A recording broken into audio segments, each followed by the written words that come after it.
before we start, good luck. No matter who wins, it's just a fun activity. And okay.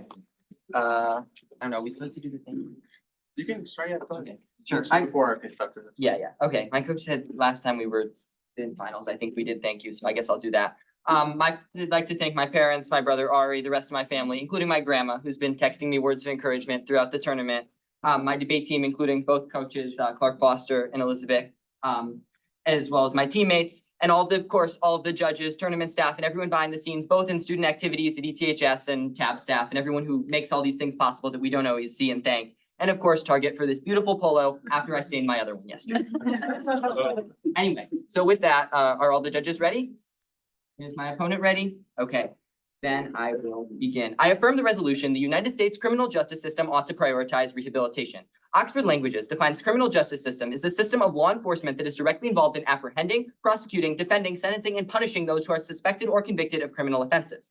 The highest value in this debate is justice. This is a given in the resolution, as a criminal justice system must value justice. In order to truly achieve justice, we must consider marginalized communities, which are especially vulnerable to the current criminal justice system. Thus, this round should be evaluated under a value criterion of resisting structural violence, Winter and Layden 99. Our neuroperceptual cognitive processes divide people into in and out groups. Those outside our group lie outside our scope of justice. Injustice is barely noticed if it occurs to those who are invisible or irrelevant. Those who fall outside are morally excluded. Structural violence is not inevitable if we become aware of its operation and build systematic ways to mitigate its effects.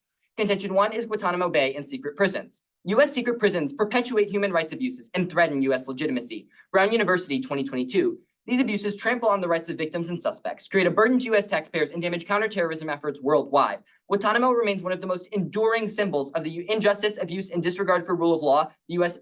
unleashed in response to 9/11.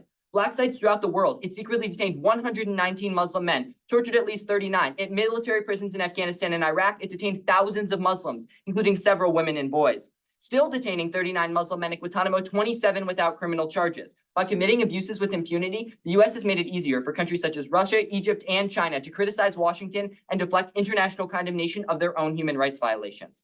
Furthermore, ISIS has used U.S. abuses as a propaganda tool to lure recruits. This is a moral failure of epic proportions and a stain on the nation's human rights record of strategic blunder and an abhorrent perpetuation of Islamophobia and racism. Human rights abuses at Guantanamo Bay are abhorrent, and no rehab is available to prisoners. UNHCR 22. Guantanamo Bay's continued operation, a stain on the U.S. government's commitment to rule of law. Unacceptable for any government, particularly a government which has a stated claim to protecting human rights. Guantanamo Bay is defined by systematic use of torture and other cruel, inhuman, or degrading treatment against hundreds of men brought to the site and deprived of their most fundamental rights. Particularly concerned for the plight of aging and ill prison population who have suffered from the ravages of torture, they condemn the lack of adequate medical assistance and torture rehabilitation, which is required under international law. The vulnerability of these individuals and the anguish experienced by their families continue without end in sight. We particularly highlight the failures of the United States judicial system to protect human rights and uphold the rule of law. Guantanamo Bay is not effective at terrorism prevention. Long-term detention does not solve. Bausic 10. What is holding up the issue is not Guantanamo, it's overall detention policy. As long as American detention policy is focused on preemptive detention and detention without trial, this is still going to be a problem. This is about risk and managing risk. We need to talk about how we manage risk and reduce the likelihood of negative outcomes. Recidivism is around 20% for Guantanamo. We can't expect someone who is deeply involved in violence to give it up easily. Officials need to create specific interventions to stop behaviors that are objectionable. Rehabilitation is the only solution to stop terrorism. Guanarda 11. Unless a terrorist is rehabilitated before release from custody, they are likely to pose a security threat to the government and a societal threat to the community upon his return. Incarceration is unlikely to change the belief system of ideologically driven terrorists. Terrorists have repeatedly reoffended after their release. This includes those released from Guantanamo Bay. The Muslim world perceived Guantanamo Bay as revenge, not justice. Terrorists who were not transformed or experienced radicalization during detention advocated, supported, or committed acts of violence. Those detained in Guantanamo Bay were not rehabilitated. They often remain committed to the philosophy of Al-Qaeda and its associated groups. Rehabilitation is the answer.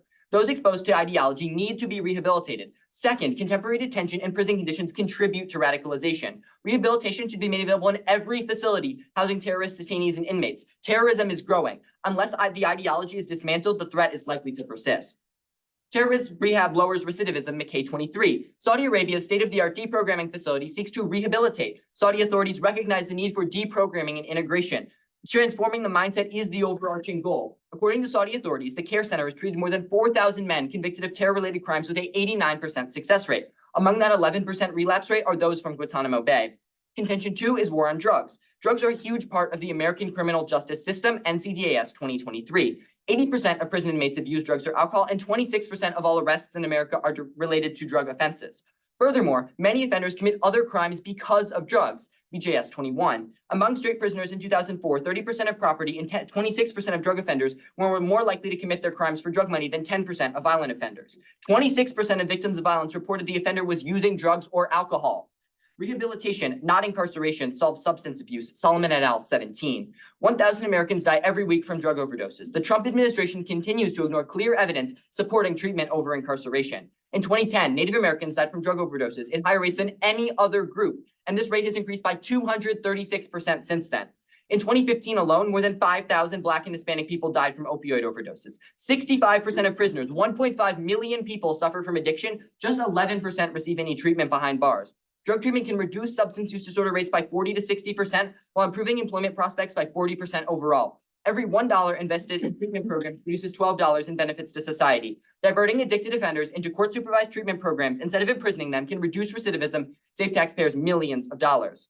Rehabilitation programs reduce recidivism, meta-analysis proves. Lipsy 19. 678 research reports contributed to the final database demonstrate that distinct interventions with a rehabilitative orientation are beneficial for offenders in the criminal justice system beyond the practice as usual conditions in which they are generally compared in these studies. The implication of the positive effects reported here is that further improvement is possible with additional focused intervention. Effect sizes represent a 20% reduction in the recidivism rate. The greater benefits of programming are in the community under probation or parole supervision related to treatment provided in residential facilities. Guides to the importance of community-based support, cognitive behavioral, structured group counseling, and drug court programs stood out as especially effective.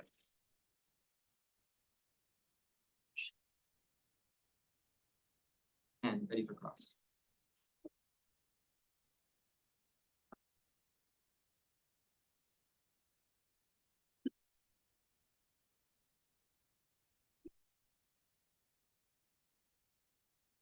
Are all my judges ready?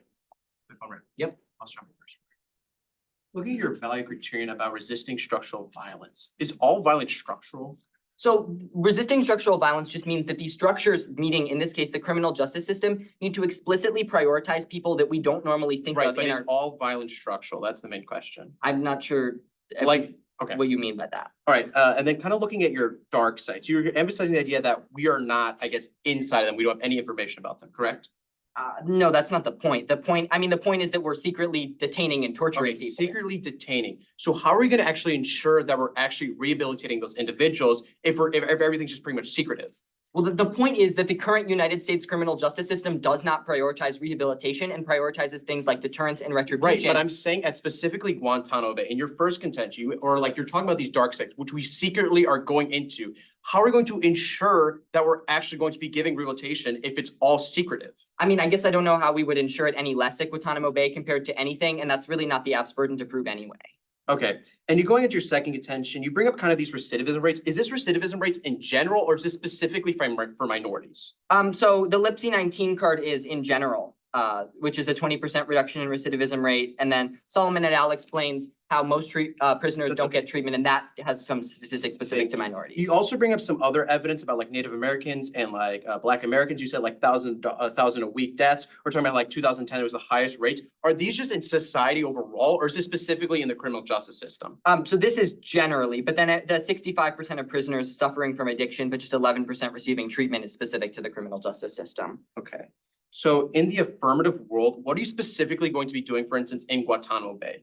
So, I mean, we don't have, like, we're not saying exactly what Guantanamo Bay will do instead, but what we're saying is that if we try to rehabilitate terrorists instead of torturing them, we will not have human rights abuses, both in the Guantanamo Bay itself, but also other countries will not What be was able. the main purpose of Guantanamo Bay? The main purpose Yeah. is to punish terrorists. Punish terrorists. Is, to me, is what I can, from what I can tell. Okay, and you also bring up this like recidivism rate of 20% at Guantanamo Bay. So you're saying the status quo, people are able to leave Guantanamo Bay and then come back?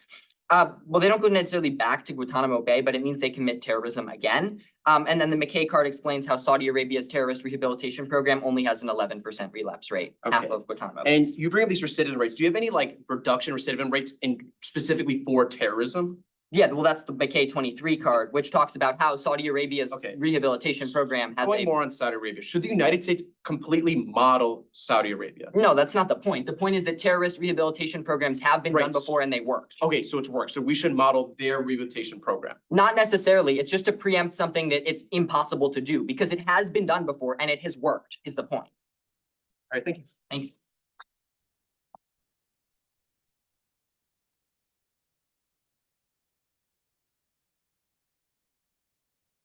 All right.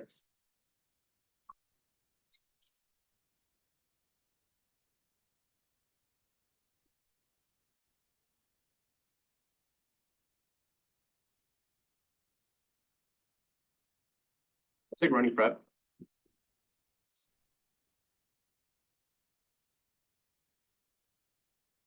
And I'll start that time now.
That's a minute for used.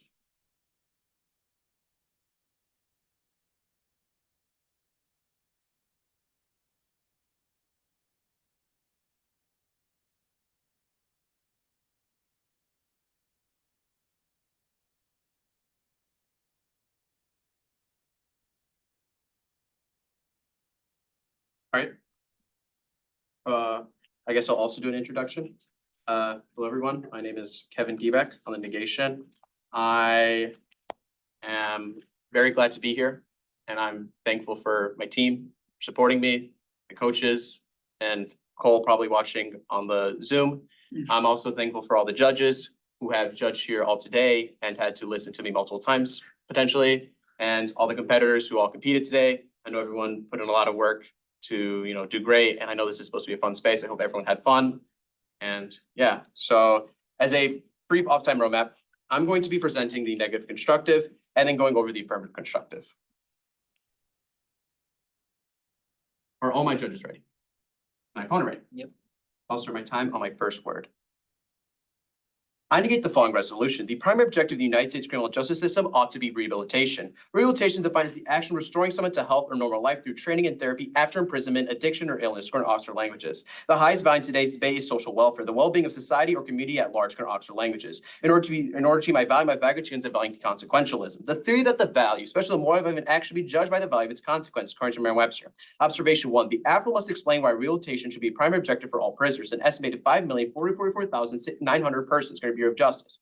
There's key reasons to making up rehabilitation a primary objective, being a coercive punishment, worsening disparities, lacking justice for victims. Contention 1, destruction of the criminal justice system. Making rehabilitation the primary objective will destroy the entire system and society as we know it. Subpoint A, rehab is a coercive punishment.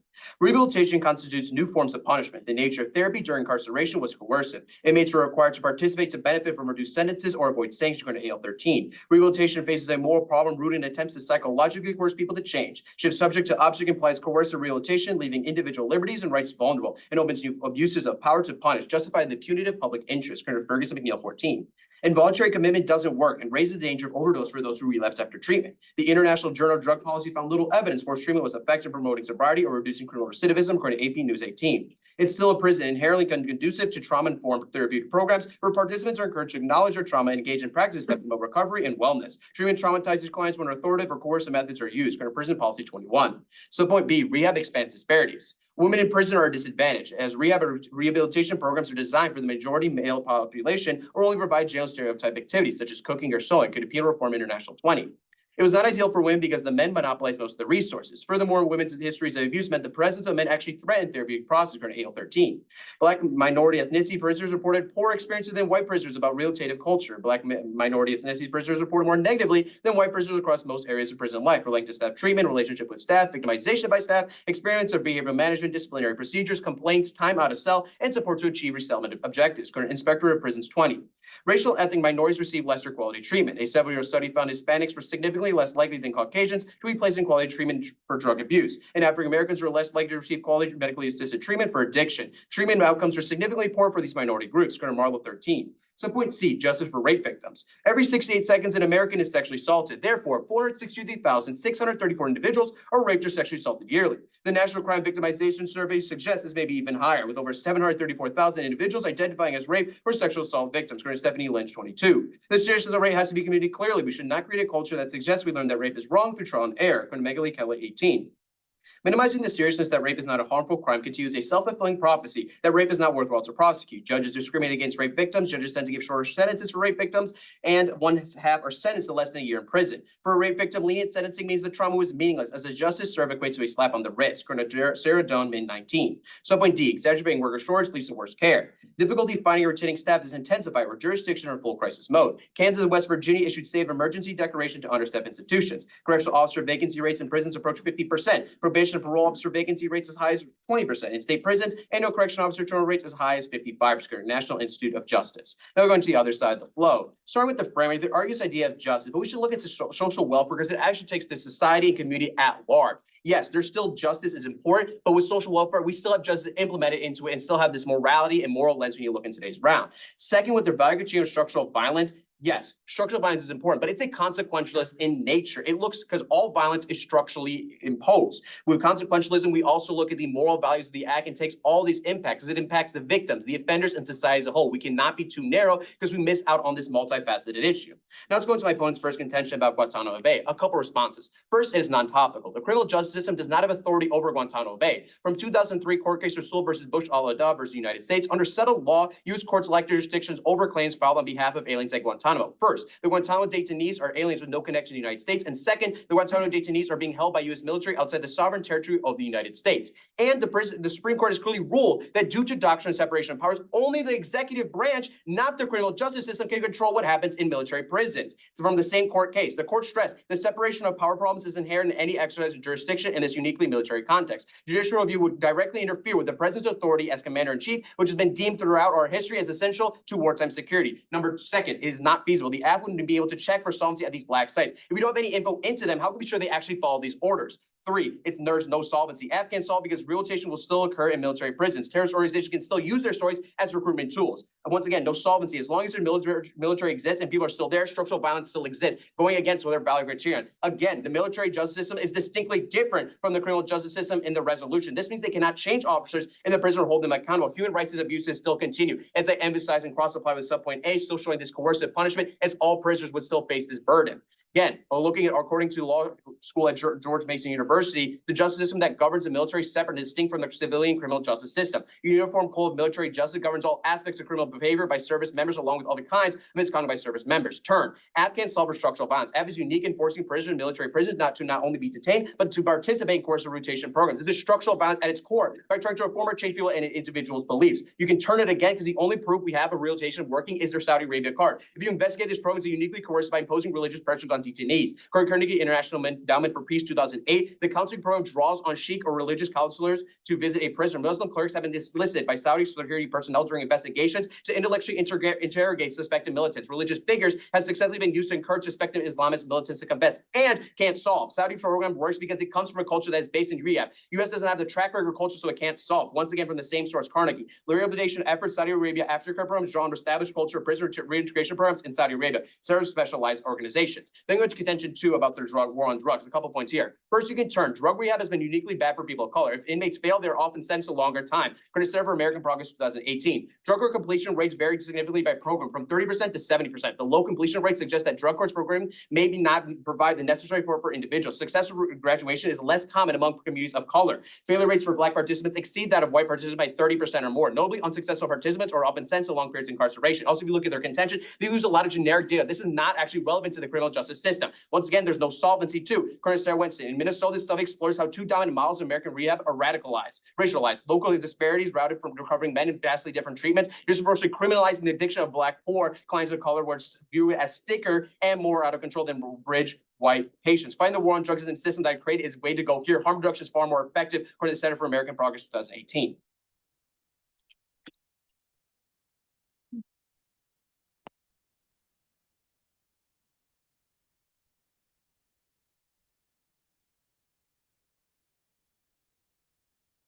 Can I just ask a question? I missed your value, sorry. Oh, social welfare.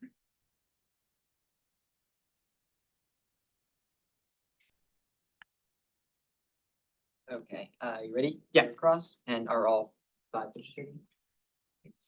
Then we can begin now. So, starting with your responses to my first contention, you talk about topicality. Did you have an alternative definition of criminal justice system? I could provide you one, but I mean, even based on yours, the military criminal justice system is different than the civilian criminal justice system. And I specifically said how So Guantanamo Bay. does the resolution specify that it only applies to the civilian criminal justice system? Right, if we're looking at the United States criminal justice system, your definition did not include military bases. We're going based off your definition as well, and it's outside the scope of Okay, today's resolution. so you're concede to my definition of criminal justice system now? And the fact that it doesn't have Okay, military bases. Perfect. And then on your first contention, you talk about how rehabilitation is punishment. Do you have any uniqueness about how it's worse than the current punishment? Right, as I specifically said in the observation, you're making it objective for all prisoners, meaning everyone's going to be forced into these objectives and forced into rehab, meaning there's going to be more abuses of power, more abuses to get rid of liberties and rights, making more vulnerabilities for these prisoners. Okay. And then in your subpoint B, you talk about how rehabilitation is designed for men. Do you have like any uniqueness about like how the status quo solves that I'm just trying to talk about the exacerbation in the affirmative world. Once again, if you're going to put more people in the system, it's going to put more males and put even more, I guess, traumatization for the women, because just by the presence of men, it threatens said process. Right, but so aren't men in the current aren't men in women's prisons often separate in the status quo? Well, no, you're saying I'm saying in the affirmative world, you're going to put that there's still these gender mixed prisons, and by making, I guess, the prioritization of the rehabilitation in the affirmative world, you're going to put even more across. Do you have a statistic on how many prisons are gender mixed versus gender I don't have a separate? specific statistic, but they are present in the United States. Okay, and then you only had one contention, right? It was just the three subpoints. 4? Oh, sorry, 4 subpoints. Okay, and then in your rape victim thing, is punishment been proven to actually reduce recidivism? Well, I can bring up cards about recidivism not work, or rehab actually doing the opposite effect. That's kind of the main problem with rehabilitation. It doesn't actually. What rehabilitative system did that look at? Sure. I was just looking, I guess, I can bring up a card. According to CSG 18, requiring intensive programming for people at low risk of reoffending. So for instance, like drug abusers, it actually becomes counterproductive, increases their likelihood. But the question was about rape victims. Do you have any evidence that rehabilitation of rape victims doesn't work in terms of reducing recidivism? Right. If you say, for instance, put a rape victim for longer sentences, it's inherent that they obviously won't be able to go out and cause the same crime in society. But has that actually caused them to not do it again? Like, has that reduced recidivism, long sentences? Like long sentence? I mean, I don't really know where you're trying to go with this point. Okay, so then did you respond to the Winter and Layden 99 card? For which The value criterion? I was arguing the whole value criterion. You're arguing this idea of structural violence. It's just inherently a consequentialist nature, but also the point that all violence can theoretically be structural, which means it's pretty much just better to go consequentialist because you're actually. What do you mean by all violence can be structural? Right. So you're bringing up a lot of these different examples, pretty much admitting that there's different types of violence that have been due to, like, I guess, the structure. My whole point I'm trying to emphasize is you're going to be still emphasizing this idea about structural violence, which happens in different sectors, whether that be in Guantanamo Bay and other examples.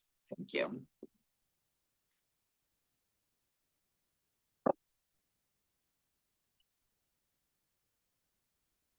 Okay, I'm gonna take running prep starting in 3, 2.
Okay, that's 2 minutes.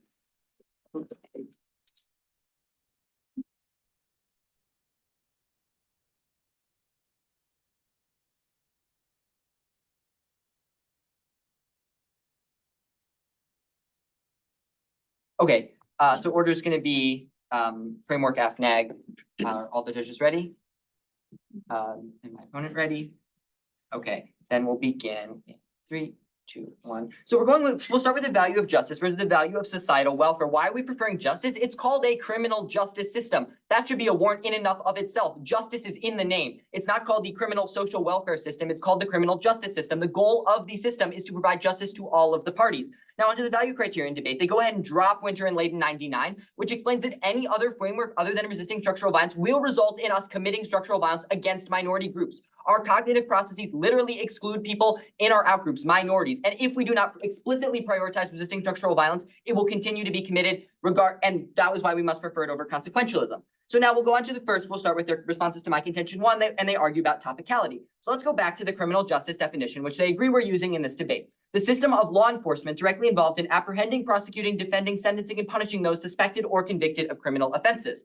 It does not specify that it is only civilians here. And the criminal justice system, there is law enforcement, in this case, the military. The military is a type of law enforcement. They are enforcing our laws, and they are apprehending, prosecuting, defending, sentencing, and punishing those suspected or convicted of a criminal offense. They are punishing terrorists. It is clearly within the scope of the resolution, and the wording of the resolution has the United States as an actor. The US military is thus included in this because the United States military is the one who runs Guantanamo Bay. Their second argument is that it's not feasible, but they have no evidence to provide why it's not feasible to prioritize rehabilitation at Guantanamo Bay. Just saying that if we pass the resolution, the government won't do it makes no sense. They have no warrant for why it wouldn't happen if the US federal government policy is to prioritize it. Third, they talk about that we have no solvency and that structural violence still exists. We never claim that we solve every single instance of structural violence, but it is very clear because they don't attack the actual merits of the card. So they agree that right now we are torturing people. That is the Brown University 22 card. We do that at Guantanamo Bay. We do it at military secret prisons. We do it in Afghanistan and Iraq at our prisons there.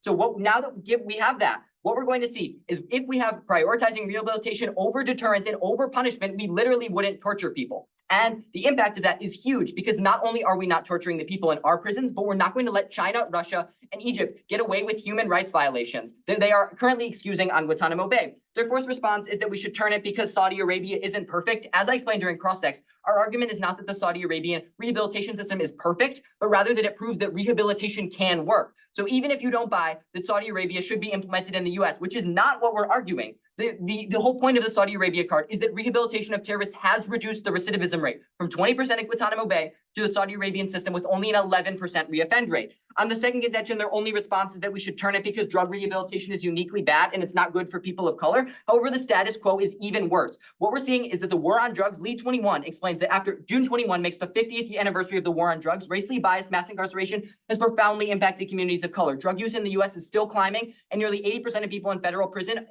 for drug offenses are Black and Latino, despite making up 13.4% of the US population. So we'll go on to the next side of the flow. Now, so we're already covered the value debate, so we'll start with their subpoint A. They talk about how rehabilitation is punishment, but they have no unique solvency here. Like, they have no proof that rehab is actually worse than the status quo. And what we're actually showing you is in the Lipsy 19 card, which they also don't respond to, overall, 678 different types of rehabilitation reduce recidivism, meaning we are punishing people less by making less people be in prisons overall. We solve the root causes. Under their subpoint B, they talk about how rehabilitation is designed for men, but that this just doesn't ignore that there are different programs that can actually ensure that that doesn't happen. Like, for example, one thing that we have seen is restorative justice circles with rape victims. The offender and the victim has actually been proven to help the rape victim get closure and show the rape offender why what they did was uniquely bad by including them and their families. On their second, so you can cross-apply that to the rape victims as well. We have also separate prisons between women and men, so their argument doesn't make any sense when they have no statistics. And for the worker shortage, that's also an issue in the status quo. There's not going to be more or less of a worker shortage by prioritizing rehabilitation, so you drop that as well. And that's time.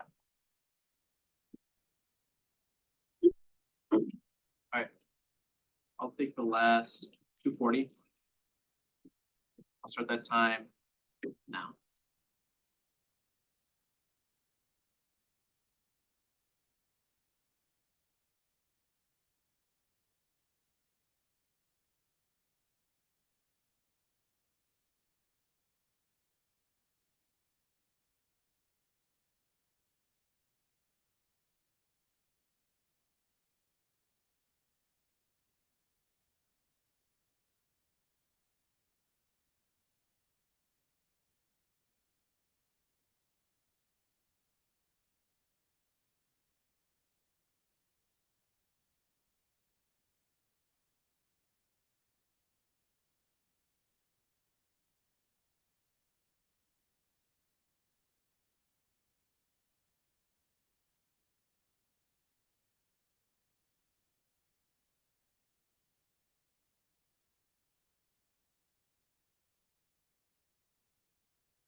Are all my judges ready? My phone ready? As a brief off-time roadmap, I'm going to be going over the framework, going over the affirmative side, affirmative constructive. I'm going to be extending some of my turns and some of my other points as independent offense, and then go on to the negation and defend some of my points, extend some points, and then go over voters. Okay.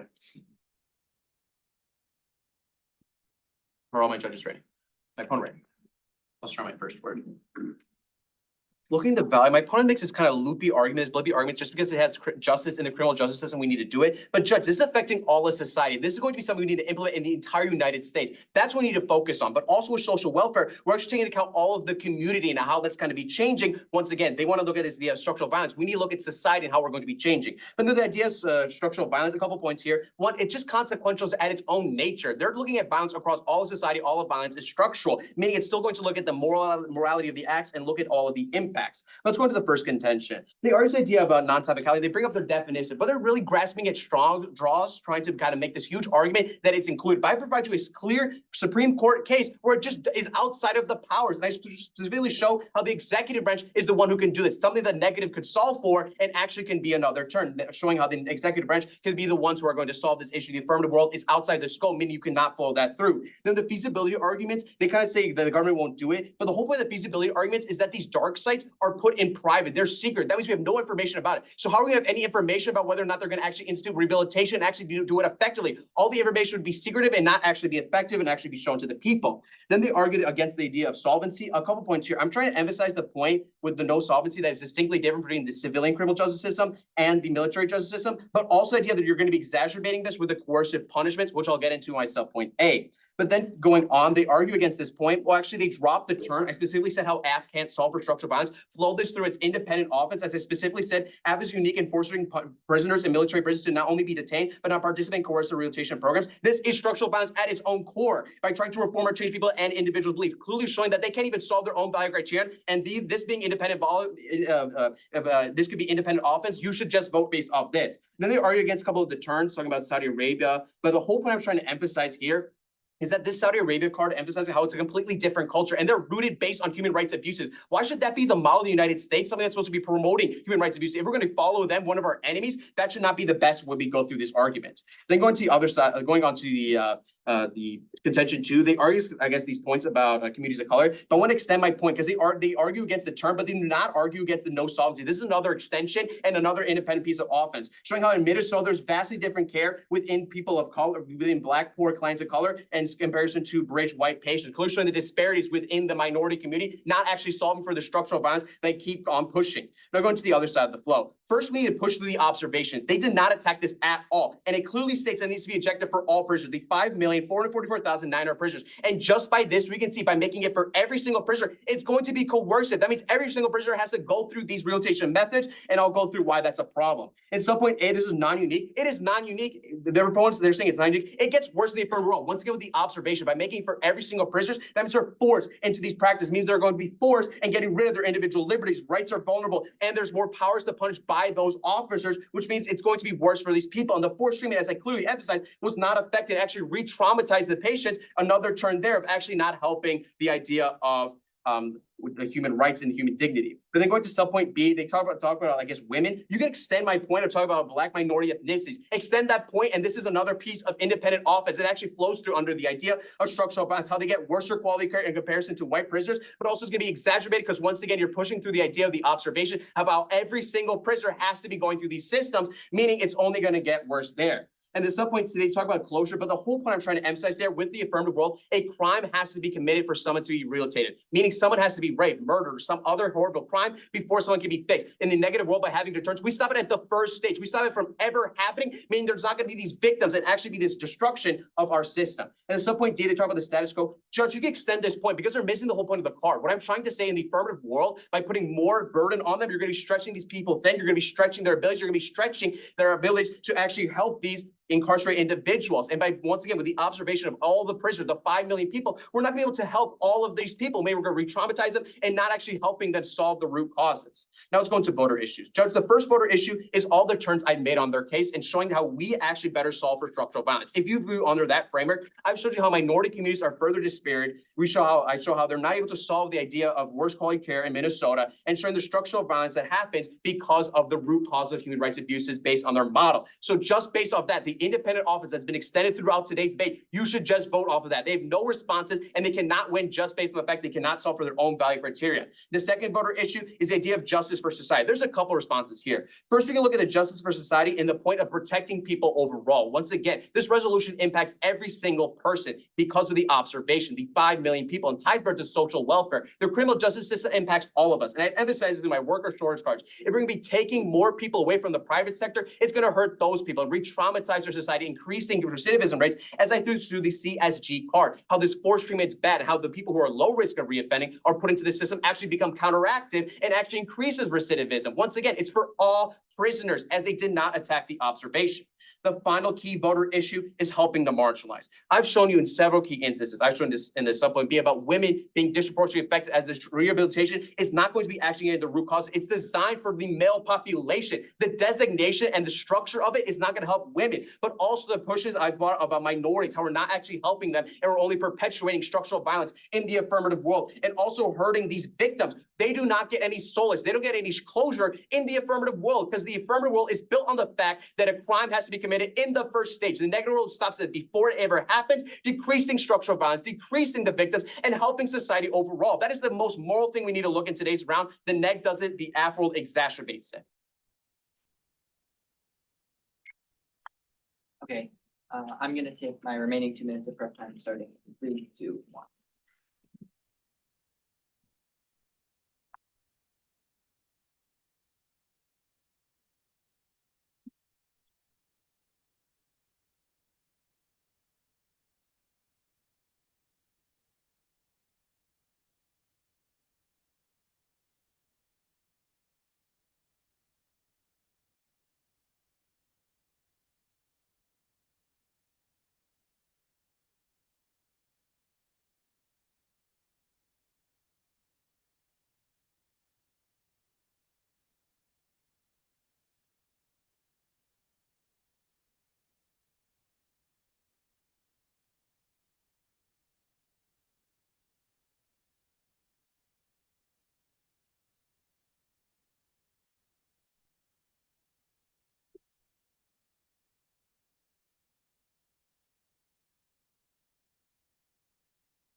So order is gonna be framework, AF, main points on the AF, main points on the neg, impacts voters. Are all the judges ready? Okay, and is my opponent ready? Okay, then we can begin in 3, 2, 1. So we'll start with the value of justice versus their value of societal welfare. We're preferring the value of justice because the goal of the criminal justice system is to provide justice to everyone in it. They have no warrant why the criminal justice system would try to prioritize societal welfare. Justice is literally in the name. On the value criterion of resisting structural violence versus consequentialism, because they don't respond to the winter and laden 99 card, nothing else matters. The Winter and Layden 99 card explains how if we do not explicitly prioritize resisting structural violence and considering those outside our cognitive in-group, we will commit structural violence against those who are invisible to us. But it is not inevitable if we become aware of its operation and try to mitigate its effects. You have to prefer that in today's debate. Now, the main issue on contention one is that really that they argue it's not topical or not feasible and that we can't do it. But the thing is, we can do it because the definition of criminal justice just says the system of law enforcement. Nothing in this definition of criminal justice says it's only for civilians. Nothing in that definition. They have no reason for why the United States as the actor would not be able to do it. In fact, they even say the United States executive branch has the power to do it. That is included in the United States. It does not say the United States Department of Justice. That is not the actor. The actor is the U.S. as a whole, which would include the executive branch, who they can see has the power to do it.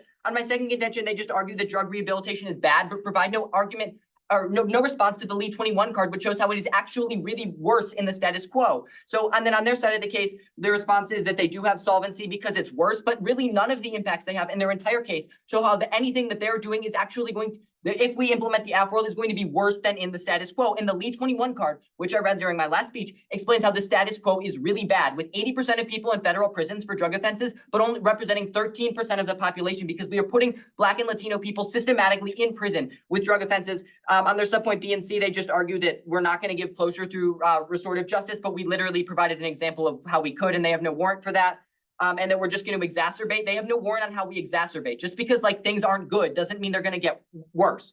So what are the impacts in this round? We're having a 20% recidivism reduction through a meta-analysis of 678 different studies. They say we only focus on a small group. This Lipsy 19 card goes unresponded to and explains how we're going to see a 20% reduction in recidivism across 678 different studies. That is all different types of rehabilitation and all different types of crime. Second, we're going to solve human rights abuses. If you give us contention one, agree that the United States is the actor and go with our definition of criminal justice, then we get access to all of the impacts, including, that goes uncontested, the fact that other countries, China, Russia, and Egypt commit human rights abuses because of Guantanamo Bay and excuse it on us. And third, that we're rehab racial bias. Lee 21 shows how the status quo is uniquely bad. They have no solvency on any of their impacts. They just say the rehabilitation is bad, but don't show how it's worse. So why are you voting after? You're voting because the recidivism reduction under consequentialism and resisting structural violence is a huge impact in today's debate. Second voter is drug rehabilitation because we're solving the root causes and reducing the disparities we see under Lee 21. And the third is a human rights, because under resisting structural violence, we need to literally stop torturing people, which they don't contest. We do at Guantanamo Bay. So for all these reasons and more, I urge an affirmative ballot.